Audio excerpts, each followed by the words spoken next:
I'm rolling. I'm rolling. Okay. All right.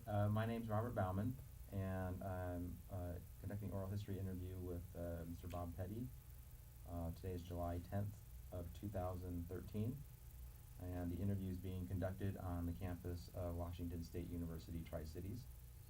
And I will be talking with Mr. Petty about his experience working at the Hanford site. So, Mr. Petty, it's okay if you had to start with how and why, how you came to the Hanford, where you came from, and when? My mother and father came from Arkansas. My dad came in August of 43, my mother in 1948. And I was born and raised here, born in 1948. And while I'm retired from the Department of Energy, I first started working out here at the age of 11. Okay. My father was in transportation. He would put me in the trunk of his car. And since his brother, my uncle, was a security patrolman, would wave me on through, or wave my dad on through.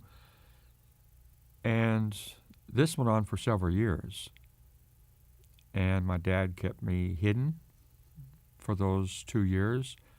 And on numerous occasions, kind of a funny type of note, people had hit deer and killed them. Of course, my dad, being the backwoodsman that he used to be, stop and put the deer in the car. And one particular time, I was in the trunk with that deer.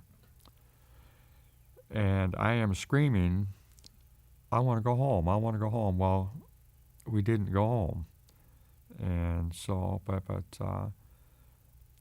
I was a laborer, helped build WNP out here for the nuclear plants, and decontamination, decommissioning of numerous reactor facilities, pump houses, power stations, and things of that nature. There were some good times and some bad times. The controls that when I would expect, I don't think were in place. And starting in 1971, we started doing D&D, and I was allowed to go anywhere I wanted, with the exception of in the reactor facility itself. And we did go into some potential hotspots. And at no time were we told to wear a mask or have a dosimeter. And at no time, all I had was just a badge that had Bechtel on it. And so, and nobody ever told us to, working around the asbestos, of which I have asbestos-related disease, that you need to protect yourself from not only asbestos but from potential chemicals, maybe radioactive contaminants and things of that nature. And so I eventually went to work for the Department of Energy in 1990, 91, and I retired as a management analyst due to my health, and then shortly thereafter I went to work as a senior technical advisor for CH2M Hill.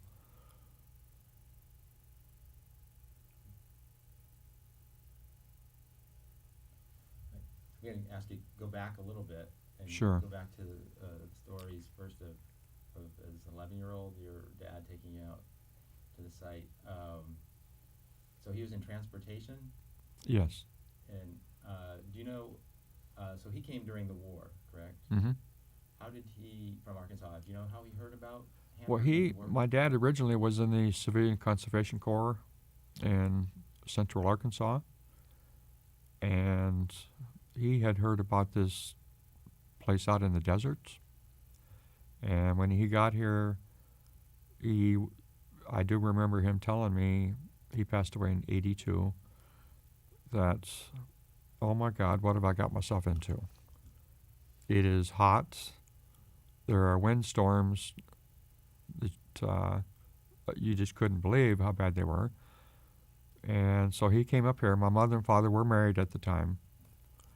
And my mother did come out several times, then went back home and eventually settled out here later. And so he was a truck driver, then a bus driver, and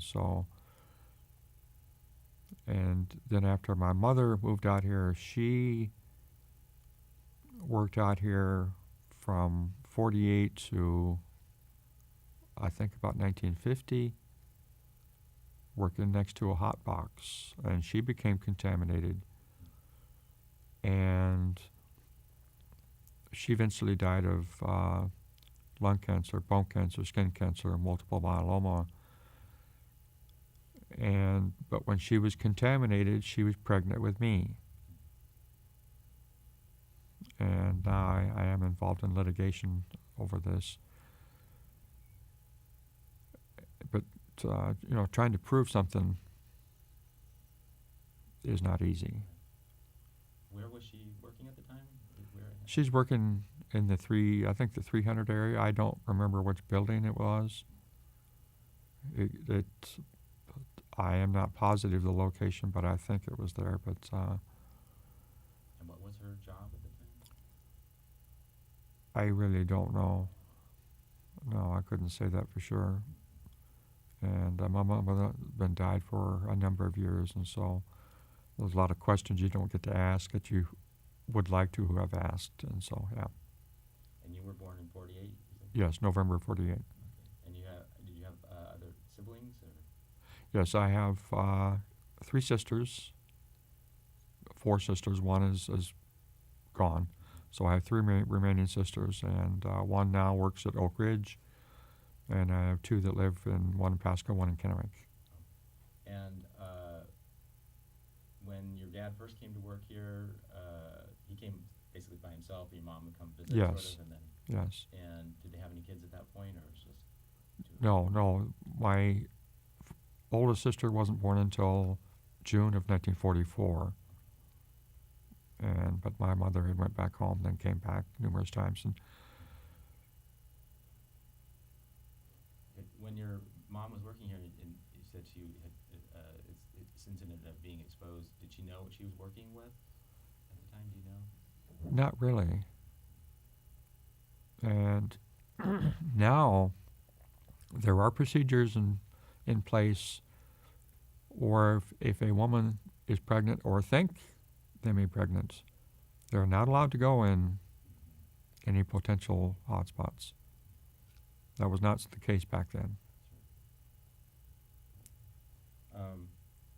So your father would basically sort of smuggle you, I guess you could say, onto the site. Lack of a better word, yes. With the help of your uncle. Yes. Right. So what would you do when he got to work with you then? What did you do? My dad was originally started out as a house mover. And one of my particular jobs was to get underneath the house and cut the piping loose, take all the asbestos off of the piping, snakes, cats, dogs, dead or alive, indifferent, and odd jobs around that he thought I could do, and still, oh yeah. So what houses were you moving? Back in those days, most of them were structural wood buildings from the Hanford site to whoever that wanted to buy them. So houses that were on the Hanford site had been there prior to the war, basically some of the older houses? There may have been several, but most of them were either on site or from Camp Hanford. Okay. And so his job was to move those off. Right, correct. You crawled in. And there are many, many of those still around today. long did you do that? Up until after my dad passed away in 1982, I decided to sell the remaining equipment and what we had, and so I didn't want anything to do with that portion Mm-hmm. of the business. And so from then, started going back to school, and I have numerous college degrees, and so eventually went to work for the Department of Energy. So when you were 11 or 12 and out on site helping your dad, were there other workers there who knew you were there? Or My dad tried to keep me isolated. There were other people around, but they knew what was going on, but they didn't say anything. And there was kind of some camaraderie. You scratch my back, I'll scratch your back, and so, and they didn't say anything. So you were born in 48. Did your family live in Richland then? Yes. Originally came to Pasco, lived in Sunnyside, then shortly moved down to Richland. And where in Richland did you live in the 40s and 50s? I think it was 1311 Marshall. And what was Richland like at the time as a sort of place to grow up? Richland, since August of 43 through December of 1958, I think it was a government town. And they came in and said, you're going to do what we tell you to do, and since it's a government town, secrecy was the utmost importance. And I didn't remember a whole lot about that portion, but I do remember numerous times where we had to duck and cover, in grade school. And we had drills and things of that nature. But on the whole, I do remember Richland being very hot, because there were hardly any trees, and there was so much construction going on around Richland, new homes being built. My sense was that that people, workers, families came from a lot of different places. Is that sort of true? Did you experience the families that you knew, friends growing up, that they had come from sort of all over the United States?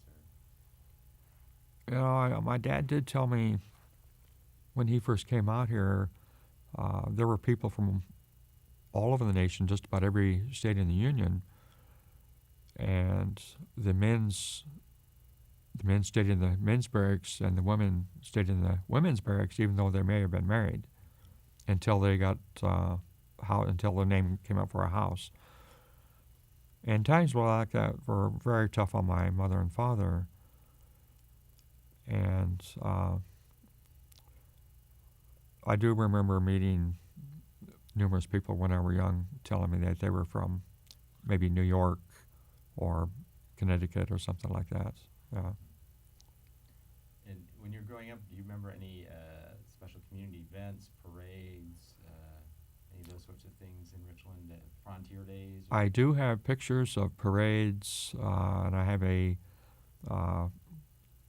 book from Richland or Hanford Days, Richland Days, I think it is, and it shows parades in there also. And I do have several pictures of parades that we had here in town, and so those were good times. Played Little League baseball. We formed a baseball team and didn't do very well, but on the whole, I think pretty much the only thing we did was, in the summertime, was go swimming. They had a small pool in Howard Amon. But for the most part, we didn't do very much. Okay, let's talk more about the work you did at Hanford. When did you start working at Hanford? Not with your father, but I first started in earnest. I became a laborer in the local laborers here in town, and went to work at FFTF back around the early 70s, and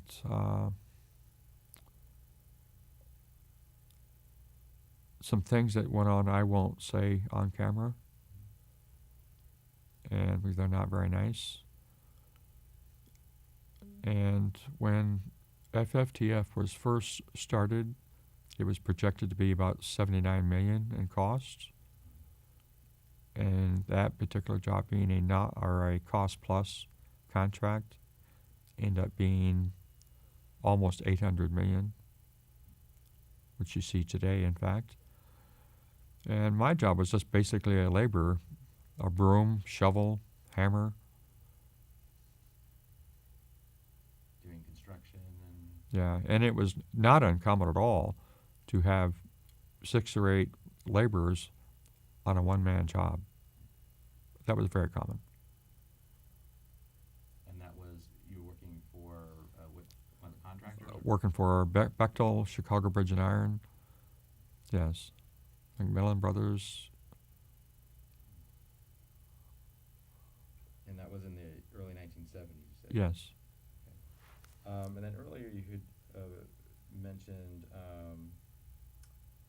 going places. You said you were allowed to go sort of anywhere, no dosimeter, right? Could you talk a little bit more about that? Like what sorts of places you're talking about? Or? A lot of the buildings that you see or have seen in the past, or you see pictures of them, many times there are as much below ground as there is above ground. Like in the water treatment facility, for instance, we would go down below ground and take out all the scrap iron and stuff like that, all the wiring, all the piping. There were wells,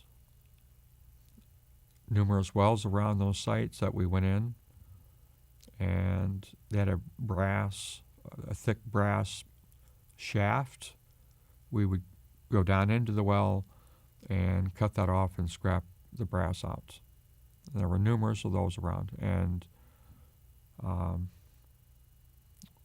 sort of all over different places on the site? yes. And so subsequently,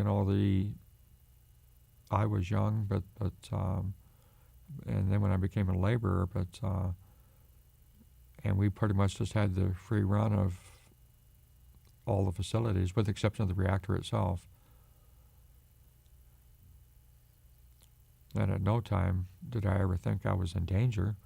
I was born here, lived here, raised here, and worked here. I have no problems going out there today.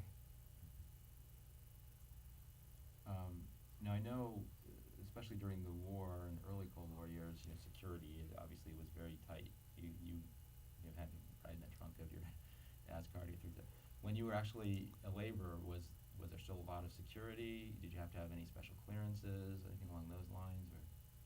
There was security, but since my dad was a private contractor, no. Although you had to go through a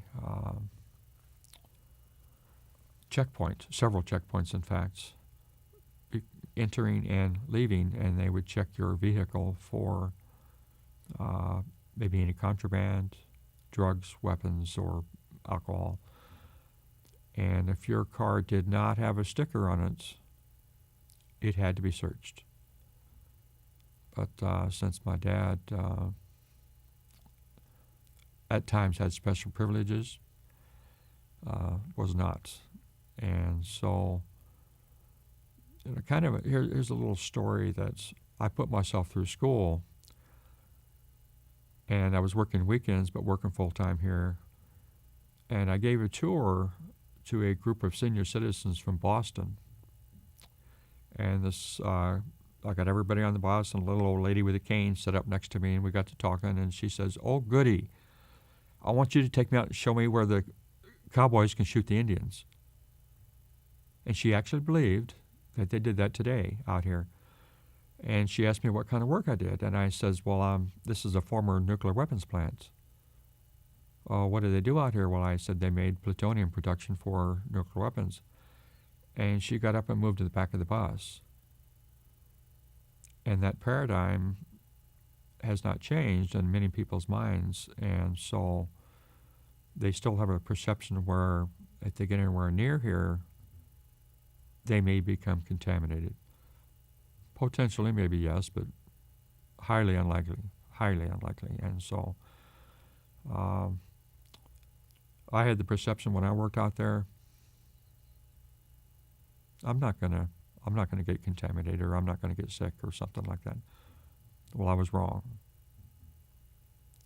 And so, but I have no compunction about their going in places like that. So,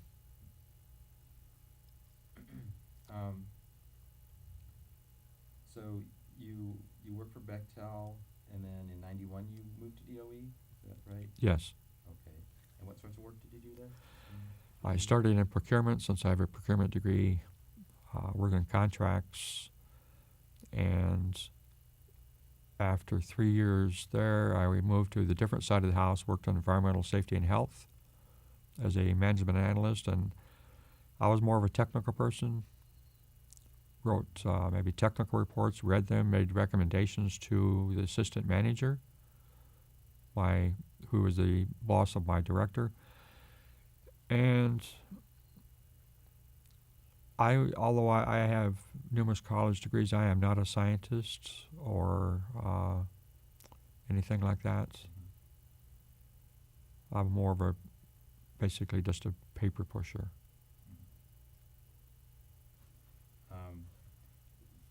When you were working out of the site, were there ever any sort of events that stand out in your mind, or things that happened, fires, or anything, incidents like that, I guess? I was involved in a very serious accident in which my dad was demolishing and standing too close to a building. And I don't know if you've seen a very, very old silent movie where a silent film screen star was standing in a building and the entire wall just came over on top of him. But he was standing in the doorway and missed him. And that's what happened to me. The entire wall came down, and I was standing right in the doorway, and it missed me, with the exception of one of the beams had come down and caught me on the head, and I had permanent damage as a result of that. But there was a very large fire here, which I think covered about 240,000 acres at one time. On national news, people had the perception of, this is going to be the end of the Tri-Cities if something goes wrong. Well, nothing was going to go wrong. And there are too many protections in place, and these buildings are too well fortified to have anything escape. Now, the incident where the wall fell down around you, how old were you at the time, and when would that have been? I was about 16, something like that, yeah. Child labor laws weren't very stringent then, and so I think people got away with a lot more than they should have. Not only with work environment, but it's also, if I can put this very delicately, men living in men's barracks and my mom living in the women's barracks, and there was a barbed wire fence separating them. And my dad told me that the only way that they had relations was through a barbed wire fence. And during the day, they didn't see each other very often, but they would go to dances and maybe occasionally a vacation, but I don't remember any of those.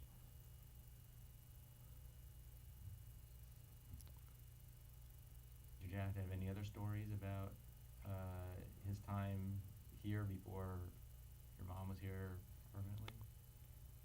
I remember when my mom came up, well, she went back home numerous times in the 50s, and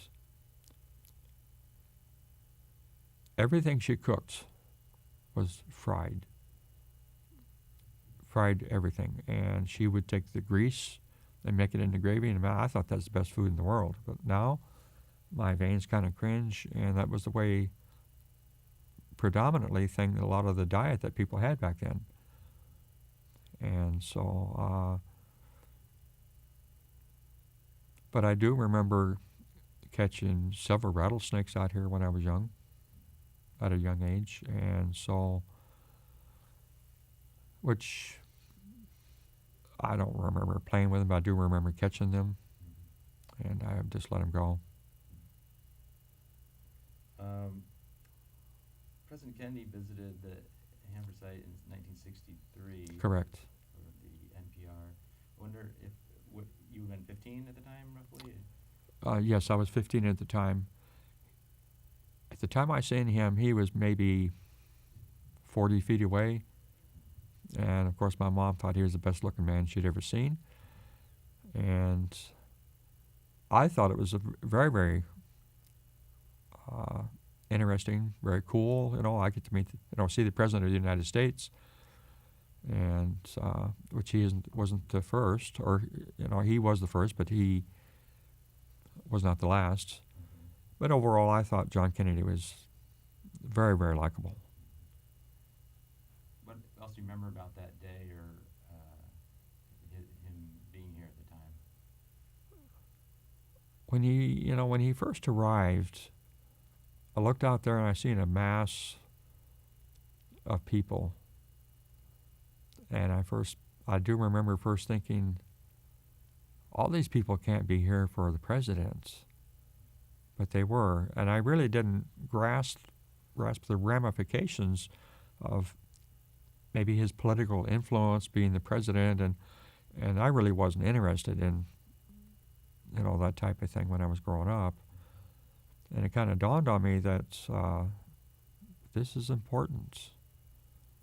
He's a very important man, one of the most important men in the world, and so that had kind of a profound effect on me. And I eventually took government courses in school, and so.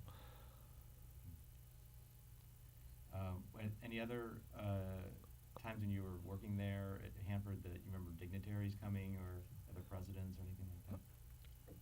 We were working on site one particular day, and somebody was using a cutting torch, and we had started a fire. It was during the summertime, and tremendous amount of cheatgrass around, and I do remember we had started a fire, and it got out of control very quickly, and I thought the building that we were working on was done. But luckily we got the fire department there in time, and it had consumed several acres, and a portion of the building that we were working on, but we ended up saving it, and so, yeah, a little scary. About when would that have been, roughly? 72. Yeah. And what area the site would that have been? That was 200 West, I think. Yes.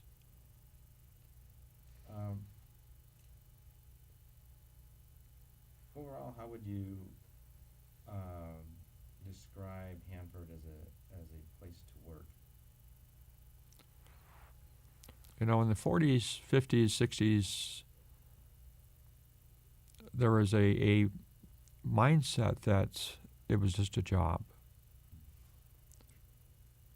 And even when I worked out here in the 70s and 80s, I felt it was just a job. And then when I went to work for the Department of Energy, the mission had changed from nuclear production to cleanup. And so to put it in perspective, my grandfather worked out here, my dad worked out here, his brother, in fact, all his brothers, all his sisters, all their kids, my sisters, and people have the perception of, well, I'm from here. All my relatives worked out here. Well, you owe me this job. Well, that's not true.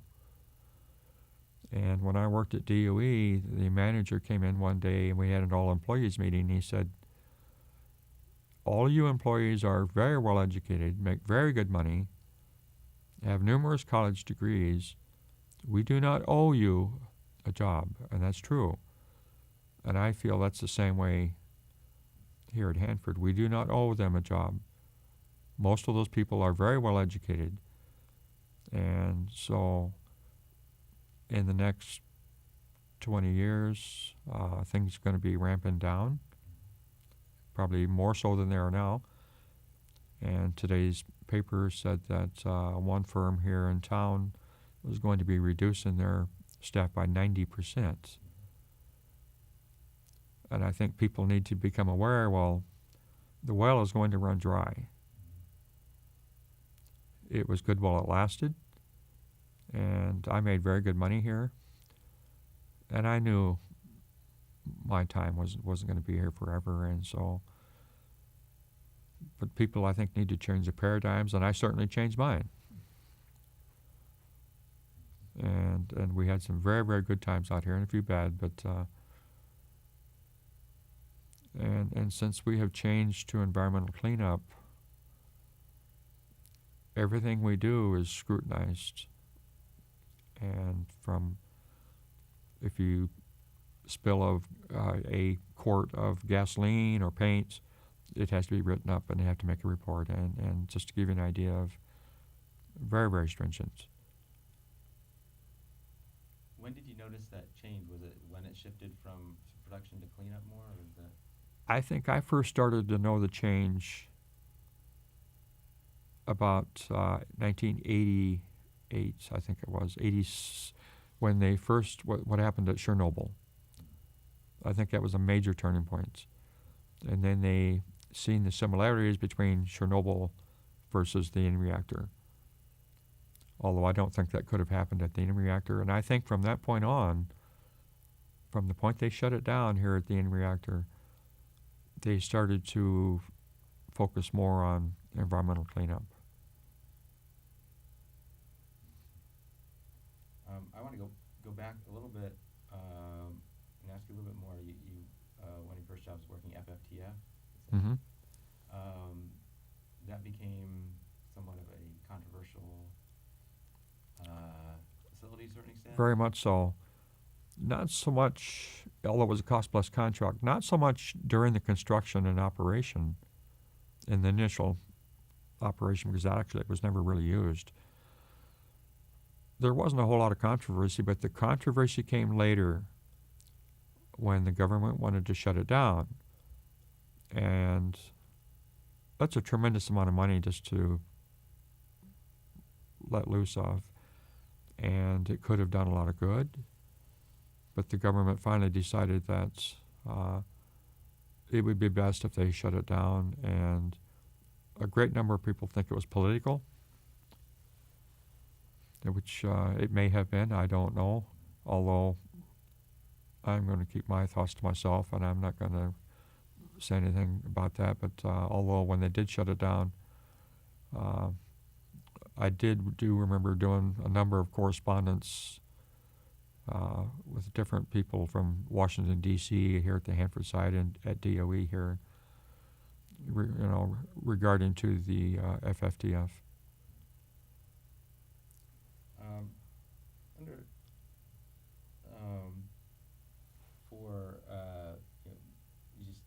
You said things have changed, obviously, at Hanford site over the years, and I wonder for like future generations, people 20 years from now or 50 years from now, what would you like them to know about working at the Hanford site? What it was like? Well, going back to 1943 when the site was first picked, this isn't something they had ever done before.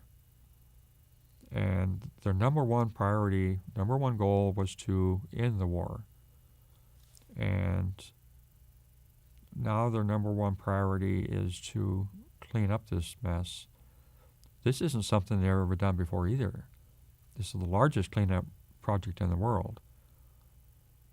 And subsequently, I think that a lot of this new areas that they're going into is how do they clean up these certain types of chemicals or radiation or contamination. And there's so many things that they don't know, and they don't know how to treat, so they've never done it before, like the vitrification plant. It is never something that they have done before. And they say it's going to work. Take this liquid sludge and turn it into glass logs. It'll probably work, yes. But it's not something they've done before, and I think generations down the road need to realize that we cannot stop plutonium production. There are many, many environmental groups out there, but other countries in the world, all over the world, are now getting nuclear weapons, power plants, the potential to produce nuclear weapons. It is not going to stop. And if we stop producing plutonium, uranium for weapons, nuclear power plants for nuclear or electricity production, and if we're not moving ahead, then we're falling behind. And we are falling behind now, at least in my estimation. And so I think we need to change the paradigms of our youth that this can be a good thing or it can be a bad thing. And if we make it safe enough with the controls in place, there should be no problems. Is there anything that I haven't asked you about that you think would be important to talk about, or any other memories from your experiences working here that you No. want to share? Have you been on site before? Yes. Okay, so you kind of understand what's going on out there and the history portion. I do hope that the B Reactor Museum comes to fruition, because I think we need to leave a legacy for our children and our grandchildren and generations farther down. And I think it's extremely important not to forget that, but also be respectful and mindful of what we did, and hopefully never, never, ever again. Well, thank you very much for Sure. coming in and